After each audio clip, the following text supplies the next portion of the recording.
Hi friends అందరికీ. మేమైతే ఈరోజు కూడా కడీల పనికే వచ్చినాము. ఇంకో మాకైతే జతకు మనిషి లేక గడపార అయితే మేమే వేసుకుంటున్నాము.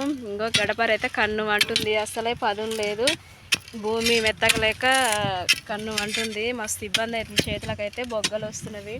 ఇంకో మా బిడ్డ వేస్తుంది, నేనైతే గుంట తీస్తున్నా. కడీలు మాకు మోయమంటే ఒకటి రెండు అయితే మోస్తాం, కానీ పొద్దాక ఎవరు మోస్తారా అని కడీలు అయితే మోస్తలేరు.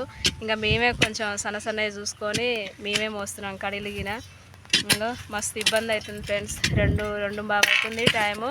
ఇంకా అన్నం గిన తినలేదు, అన్నానికి పోలేదు. ఇంకెంతసేపు అవుతుందో ఇది ఈ బార్ అయిపోయినాక అన్నం తినాలంట. ఇంకా మా మేస్త్రి అయితే అక్కడ పోయిండు జాలీలు వస్తే దింపడానికి. మేమైతే కడీలే నాటుతున్నాం. మరి మీరు ఏమేమి పనులలో పోయారో కామెంట్ బాక్స్లో కామెంట్ చేయండి. ఓకేనా, బాయ్.